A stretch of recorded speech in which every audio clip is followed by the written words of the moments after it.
Welcome to the 20th lecture on molecules in motion.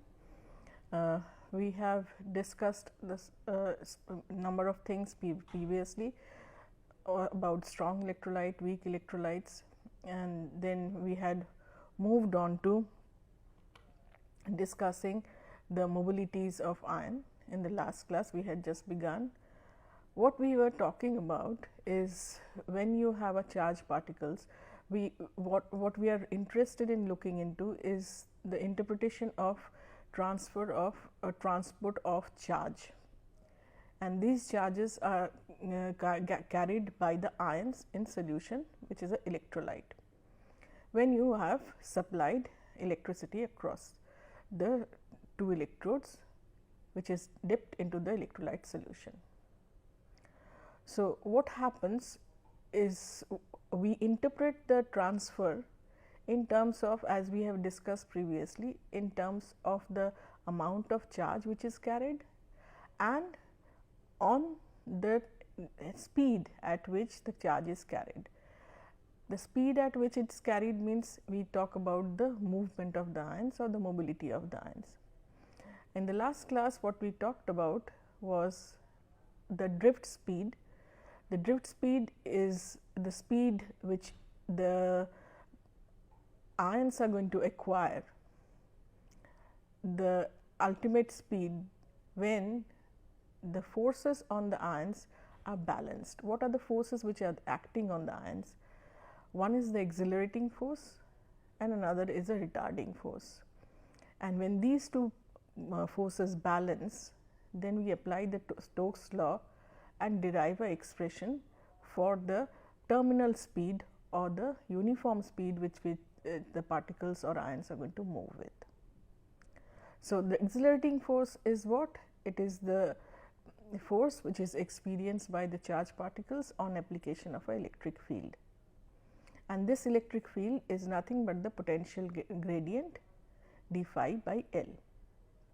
And if the total charge is Z e, then Z e into d phi by L is equal to the force which is acting on the particle, which is accelerating the particle to move from one end to another, like from one electrode point to another, plus charge moving to the negative electrode, minus charge moving to the positive electrode. Now, this is the force which is acting to accelerate the ions for movement. Another force which is there, whenever we are talking about a liquid, we are talking about a system which is going to have some viscosity. So, this ions, when they are moving in the solution medium, then they are going to experience a drag force. This is a viscous drag which is associated, and this viscous drag is similar to what you have done in Stokes law. When you have a small spherical particle moving in a fluid medium, then what happens? They reach a terminal velocity when the buoyant force and the frictional force is balanced by the gravitational force. So, the same experience we are going to be using, or same expressions we are going to be, or same logic we are going to use. So, what we have here is the frictional force which is existing in the fluid system. This is the friction parameter, and this is the speed with which it is moving. This is the terminal speed which we are having. So, when we want to acquire the terminal speed, what is the requirement? That the net force acting on the charged particle should be 0, and that will be 0 when the accelerating force is equal to the retarding force. So, this is the accelerating force and this is the retarding force. We equated these two and we got an expression for the speed, terminal speed, which we called as the drift speed, and that drift speed is nothing but the charge Z into the electronic charge E, electric field applied by the F. F is the frictional parameter, okay, associated with the medium. So, it is a characteristics of the medium and also of the particle which we are looking into. So, here you can see what is the expression of F. This is again from whatever you have learned in Stokes' law. This F expression is 6 pi A eta. Eta is the coefficient of viscosity of the medium, and A is the radius of the particle which we are interested in. Okay. When it is in this, when the solvent is water, then we call this as the hydrodynamic radius. Okay. So, this is what we had done in the last class. We are going to discuss few points on this, and then we will move on to further things. So, what we can have a look is, when we are trying to talk about a terminal speed, we are talking about the speed of the particle which is in the medium. We do not relate to that speed to any of the parameters which we can measure. So, how are we going to relate that? We introduce a new term, the ionic mobility u, and u is defined, it is a definition, mind you. U is defined as is given in the expression like this. That means, drift speed is equal to the ionic mobility into the applied electric field. Applied electric field is what? It is the potential gradient across the length between the two electrodes. Okay. So, from here we can find out the value of the ionic mobility from this expression. The ionic mobility is nothing but the drift speed by the electric field. So, if you see here, this expression of S also has a, this is the expression F S we have derived in the previous slide. This is the expression of S. So, we apply that S here, and we see that the E part is going to be cancelling off. So, what we are left with is the Z, the charge, into the electronic charge, divided by 6 pi eta. Eta naught is the solvent which we are using, the viscosity of that, viscosity coefficient of that solvent, and A is the radius of the ion which we are looking into. So, this is the expression which we have, and you see, if you look into the terminal the ionic mobilities, you can see these parameters which are written here, meter square per second inverse per volt inverse. These are the parameters, have a look at them. We are going to discuss them in a while from now. If you see them, here we see whichever is going to be a parameter which is going to be directly affecting the drift speed is going to affect the mobility of the ions. So, you see here A is a term which is inversely proportional to the drift speed and also the viscosity. Again, the charge of the particle is directly proportional to this drift speed. That means, if I decrease these two, I should have an increase in this, and if I have an increase in this, that is a drift speed, then I have an increase in the mobility of the ions. And you have a look at these values. These are the ionic ions we are looking into, and these are the mobilities associated. You see the H plus ion and OH minus ion, despite having the same charge and having a slight lesser value. So, if this is small value, this is the smallest of the ions which we can have in the periodic table. This is supposed to be smallest. If this is the smallest, then this should be the highest. Is it so? Is it always so? What is going to be seen in the next two examples is going to make it more clear what the trends should be. Before we proceed into discussion further, what we finally would like to relate is how the ionic mobilities which we have calculated from the drift speed is going to be connected to the conductivity, molar conductivities. So, because molar conductivity is the final form which we are going to measure. So, that is what how we are interpreting the charge transfer. So, this is one of the measurable parameters. So, we would like to look into a relationship between the mobility, which we have derived the expression for from the drift speed, connecting that to the molar conductivity. And this is some expression which I am going to be discussing in detail how to derive this, but just for now let us keep it simple. Just take it that the molar conductivity lambda is nothing but ZU F. U is the ionic mobility, F is the Faraday constant and Z is the charge. Okay. So, what we are looking into? We are looking into a charge particles separated across this line. These are the two electrodes which we have. We are going to look into more details of how the movements are taking place. Just have a look at the diagram just for now. This expression we are going to derive, but what we want to relate a few more relationships before we begin with explaining the parameters.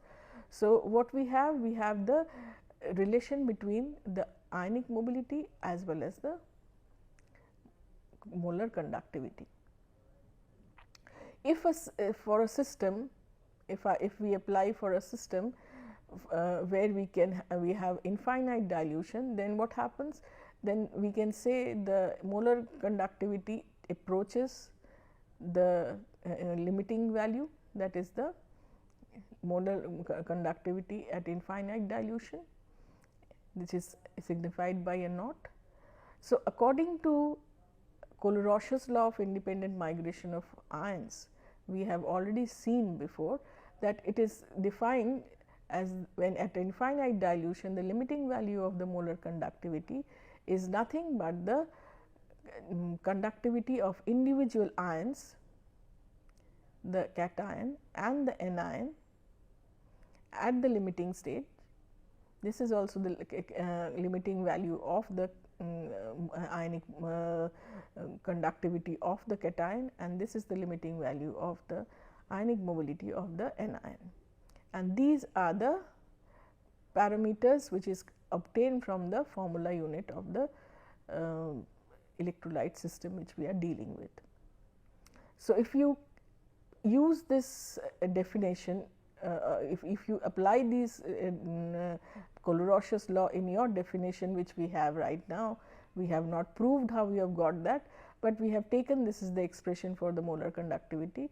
Then you see, if I want to do it for a dilute system, very dilute condition, then what happens? This will be the molar limiting value of the molar conductivity will be nothing but it should be in terms of ZUF. So, you have ZU and F is outside because you have both cation and anion present, and when we are talking about infinite dilution, then we have to take the contribution of the cation and the anion, and the cation and anion will both have different values of ionic mobility U. And so, this expression becomes, on application of Colorausch's law, this expression can be rewritten as something like this. Now, if you have a system where Z plus equal to Z minus equal to Z, they are 1 1 1 suppose, then what we have, then this expression becomes much simplified. Then you have the mobilities of the cation and the mobilities of the anion into ZF.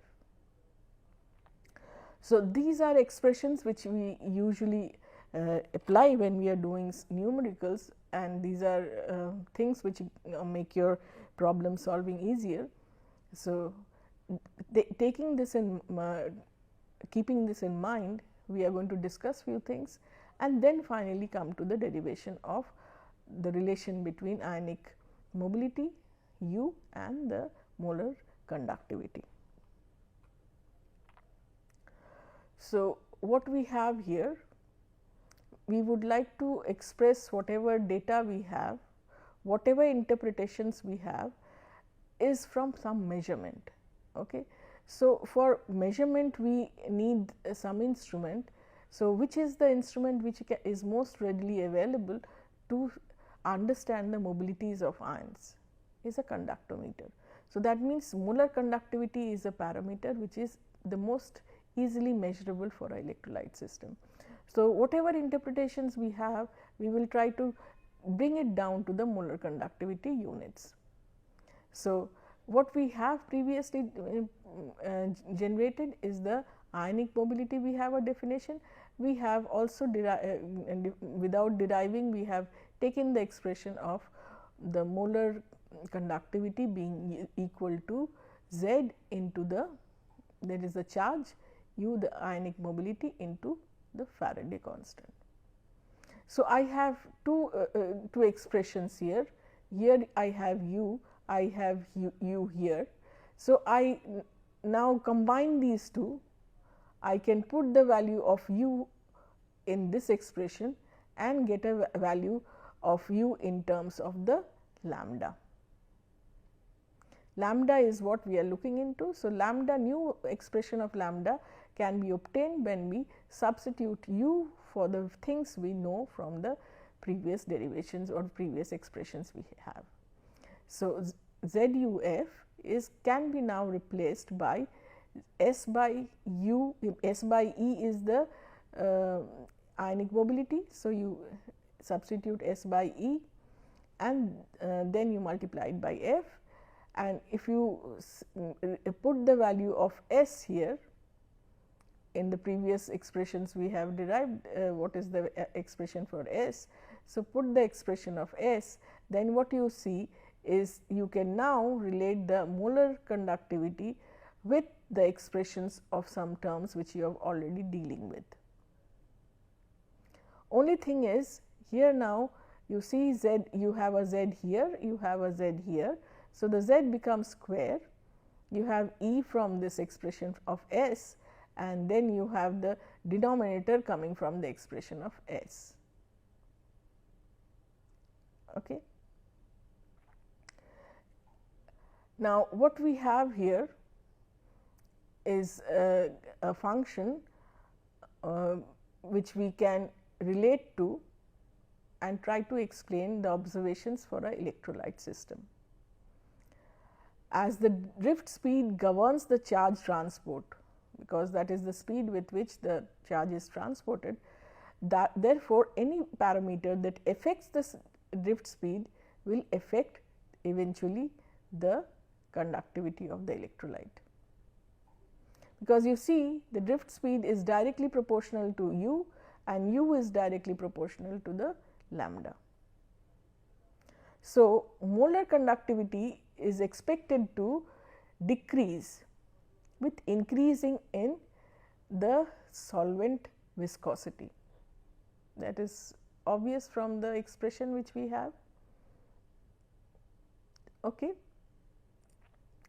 The expression which we have here is the expression which we have here is having eta is in the denominator. So, if you increase the viscosity, then the molar conductivity value lambda should decrease. Same is for the ionic size or radius. If you have a large size, then you will have lower value of lambda. Okay. So, increasing in ionic size will decrease the molar conductivity. Now, let us see for individual cases what we have mentioned in the last class, but we did not go in for detailed explaining. So, usually when you see if you look at the cation and anion, if you go through books, you will see the cation is usually a smaller size. Okay. The cations are usually a smaller size, while the anions are usually a bigger size. Why it is, why cations are a smaller size and why anions are bigger size is probably some sort of we can talk in terms of the shielding effect. If you have a cation has an electron loss, so the effective nuclear charge is going to be experienced by the valence electrons will be much stronger than those of when you are adding an electron, that means anion, then the effective force which is which is there with Coulombic interaction between the nucleus, the positively charged nucleus and the valence electron is going to be more than what you should be requiring for a balance. So, probably that is one of the reasons we can say about the big anions being of larger size. So, cations have smaller values of mobility for the anions except for hydronium ion, which we are going to discuss.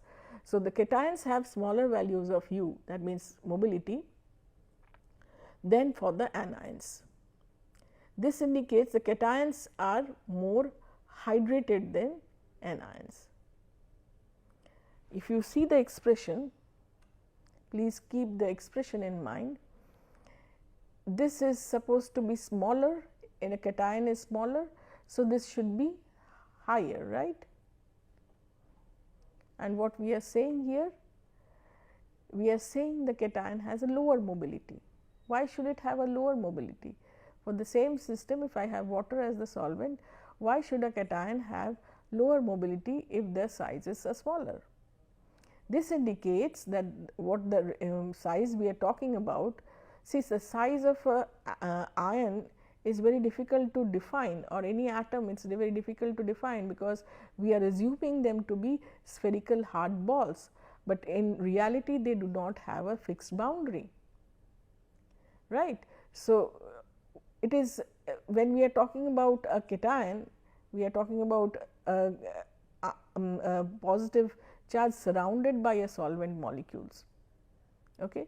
So, when you have a smaller value of the smaller size of the cation, that means the cations is in comparison to the anions, since the cations are of smaller size, the mobilities should be higher, but instead what we see that the mobilities are lower than the comparatively lower than the anions.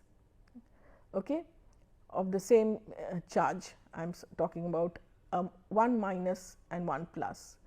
If only the charges on this on the ions are the same, we cannot really compare if the one of them is plus charge +2 and another one is -1.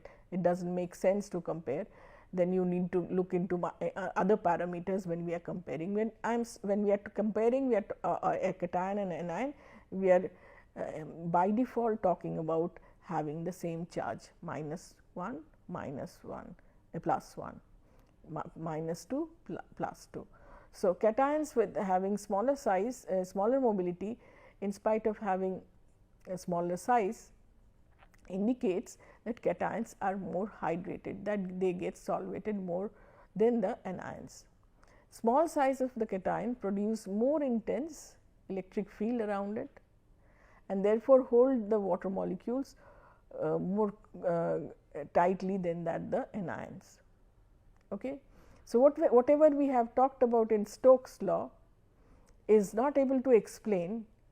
According to Stokes' law, A is inversely proportional to the say mobility or conductivity.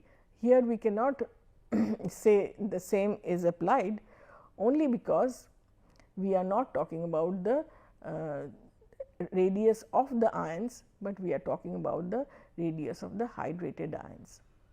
Okay. So, this modification has to be included when we are talking about applying the Stokes' law. Suppose we have a bulky molecule, like you have some quaternary ammonium salt. So, you have some bulky molecule. For these bulky molecule, if you are having a bulky molecule, what you expect, the A should be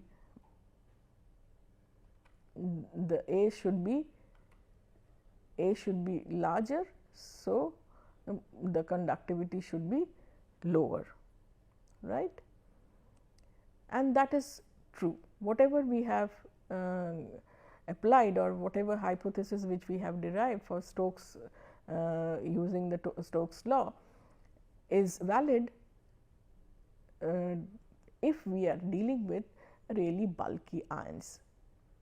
They are complex ions, you see, quaternary ammonium salts, ions of that sort of category. Other ions, like in the last class I have mentioned, if we talk about the alkali metals, the hydrodynamic radius becomes important. It is not just the radius of the ion which we are looking, we are also looking at the sheath of solvated molecules attached to the ions which we are dealing with. So, we are not really talking about the ionic radius, we are talking about the solvated radius of the solvated ion or the hydrodynamic radius of the ion. So, that if you have a small ion, what happens? If you have a small ion, the small ion will have the charge density on that ion will be much higher. Charge density means you have the probability of finding the electron will be much higher or on a lower volume you are talking about. So, the concentration of the charge will be much higher. So, we can say that the higher charge density associated with the small ions than the larger ones. And since they are the concentration of charge is high density on the surface, so they tend to get hydrated more easily. And if they are hydrated easily, you have larger hydration radius or sphere.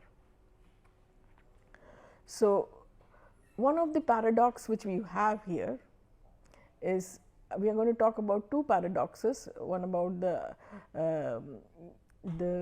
mobility of the H plus ion and the OH minus ion being so different, and another one is, suppose we are talking about the alkali metals, molar conductivities of metals increases from lithium to cesium. Even though what you lithium to cesium, if you see it is the in a periodic table in the group, it is from top to bottom. So, if you go from top to bottom in a group in a periodic table, what happens? The atomic radii is supposed to increase. Okay. So, and the same goes for the trend in the ionic radii. But what we are saying, if you have a molar conductivities of alkali metal is increasing from lithium to cesium, though the ionic radius is increasing as well. So, it is not according to your Stokes expression which you had, right. This is large, how can this be large as well? They should be inversely proportional, right. So, this is the paradox which we have, and this paradox is resolved when we realize that the radius A of this is the hydrodynamic radius, it is in the Stokes formula, and it is effective radius in the solution taking into account all the water molecules it is carrying in the sphere of hydration. Small ions which you, if you have like lithium is the smallest one, the small ions give rise to, you just see if the ionic radii is there, if they are in picometers, 10 to the power minus 12 meters. So, these are the values of the ionic radii. For small ions give rise to stronger electric field than the larger ones. The electric field at the surface of any sphere of radius r is proportional to what? Z d by r square, and it follows from that the smaller radius the stronger the field should be. So, the ions are more extensively solvated than the bigger ones. Thus, an ion of small radius may have large hydrodynamic radius, because of it drags the solvent molecules through the solution as it migrates. In solution, these metal ions are heavily usually metal we are talking about cations, all cations are mainly metallic ones. So, all metal ions or cations are heavily hydrated. The primary hydration sphere is for 6 water molecules, except for lithium, which is for it is only 4, and there is ion dipole Coulombic interaction, what is the, which is going to extend beyond this the first sphere, which you call. And what is this? This is the ion, which is the cation which we are talking about, and the dipole of the water. The enthalpy of hydration increases as Z square by R, and enthalpy of in the hydration decreases down the group. All sizes of the hydrated ions decreases down the group. This is what we get as a crunch. All size of the hydrated ion decreases down the group. This is the counter to the what we have in trends of dehydrated ions down the group. It is just the opposite. Hence, the ionic mobility increases down the group.